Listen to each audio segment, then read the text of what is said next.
News from the Weird Wire. First, let's go to Canada. Do I have to? Yeah. This is a funny story.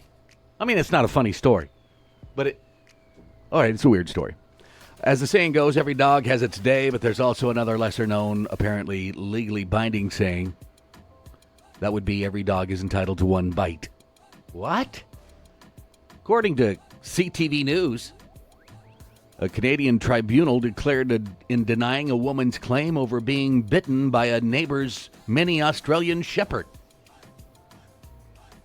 The woman, Ying Shen, claimed that she was owed nearly $5,000 after the pooch named Juliet chomped on her hand as she exited an elevator. Juliet was on a leash alongside her human, Jeffrey Dale Polo, when the incident occurred. Once bitten, she says, she experienced intense and growing pain and went to the emergency room where she was treated for a superficial abrasion. Now, that sounds pretty bad, but it's just... Superficial is just a scratch. $5,000. I'm sure it was painful. And actually, it is, I don't want to say traumatic, but close when a dog bites you. Because they never are, like, happy wagging their tail. In making a decision, the tribunal noted that Juliet did not have any history of biting and that Polo, the human, maintained a reasonable grip on the dog's short leash during the incident. Given the absence of an aggressive history by the dog and negligence by the human involved, the tribunal ruled that what happened was essentially an accident that no one is to blame for, affirming that every dog is entitled to one bite.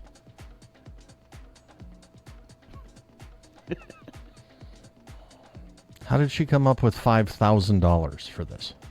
Well, I have a scratch on my hand. what do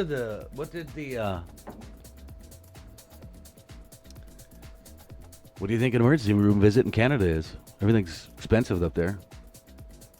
Isn't healthcare like virtually free up there? I don't think so. What?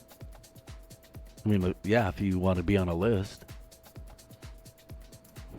Probably not $5,000. So then she had one friend that said, "You probably get $5,000 for that, right?" She's like, "Yeah, somebody said I could get $5,000. I'm suing." I'm glad the judge did not agree with that. It was a tribunal. It's Canada. Who knows? Doesn't that sound like there was more than one person involved? Group of people. I'm sorry, I don't know my Canadian law. It's not like I've ever been to court in Canada. I got a speeding ticket there. It was expensive. Mm-hmm. Yes. And it was American. The last time that I was in Canada, now I don't fish, so it's not like I have reason to go to Canada very often. Right? Like, why is there a store right next to the store that has the giant sign liquor store? The next store says beer store. Can't they sell them in under the same roof? I guess I wasn't. I don't know. Then I ran out of Canadian money. This is way before debit cards were a thing. Gotcha. Needed gas to get back to the U.S. Ooh. Said, I'm out of Canadian. He's like, I'll take your American at par. That's still when Canadian dollar was worth 12 cents. I think it was like 50 or 60. Like, I'm paying $75 for a tank of gas. That's what you pay now. How much do I need just to get into the U.S.? Get me into Bidet. I'm Pembina. Oh, did you Pembina? Yeah. I don't ever want to go back. I suppose one bad experience. What a lawsuit. Customer sues Whataburger over onion dispute. So he's suing the restaurant chain after allegedly suffering an allergic reaction to onions included on his food. Then don't go to a restaurant. Well, There will be onions all over the place.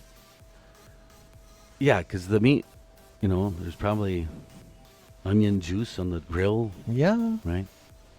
And as a person with a food allergy, very serious one, you'd look, you check stuff just to make sure.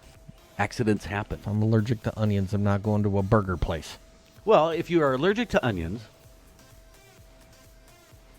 right, or when you get your burger, peel it open, pull the onions off if they accidentally got on there or whatever. It's your allergy, not. So Wilson says his sandwich came with onions despite his request, leading him to unknowingly ingest them and causing serious personal injuries. Whataburger has responded in court by denying Wilson's allegations, adding that he should need to provide strict proof of his claims. Meanwhile, USA Today reports that Wilson's burger wars extend to another chain, Sonic Drive-In, which he is also suing over an alleged onion incident. The Sonic lawsuit claims that Wilson requested a burger with no onions only to feel sick afterward upon discovering that they were still included on his sandwich. Sonic similarly filled a court document requesting that Wilson prove the charges and allegations.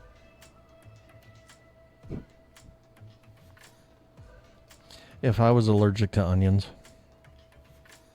I don't know what I'd do. You love them. I do. They're delicious. Well, I hope you can keep eating them. Because as I've gotten older, you can't eat raw ones. I don't know what it is. Cook them, put them in vinegar, fine. I mean, I can eat them. Don't go there. Don't want to know. Need some Tums. In baseball, it's okay to often encourage to steal bases. In the real world, though, stealing is pretty much always illegal or frowned upon, but not as much in the state of New York, California. Light on crime. However, that didn't stop a pair of alleged thieves. According to Long Island's Newsday, they made off with 6 baseball bats from a Dick's Sporting Goods store in Melville, New York. Baseball bats are expensive. Yeah. Well, that would put them at around, $350-ish. $2,100 worth of bats gone. Suffolk County Police Department asking anyone with information on the incident or suspects to contact the Crime Stoppers tip line. That's crazy. I guess I would go to the Melville softball complex. Hard to prove, though. How do you just walk out with 6 baseball bats without anyone seeing? Well, I was watching a YouTube video. Learning how to be a thief 101 on YouTube? No, it was across the other coast, San Francisco, and there was our downtown area that all these stores and chains are just leaving. Well, that's because people poop on the sidewalk in San Francisco. And they don't prosecute theft. So there is this news reporter doing a story walking, and have you seen video where all their stuff is locked up? No. It's like behind glass. You got to call it. There's a person on the aisles, and they'll come and open. Anyway, while this reporter is doing this story, they filmed a dude actually take something and walk right out the door. and the reporter goes, did he pay for that? Guy went, nope. I was like, unbelievable. That's why they're all moving out. Can't keep up with the theft. It's on YouTube if you ever want to check it out for yourself. I'll pass. I suppose. That's news from the Weird Wire.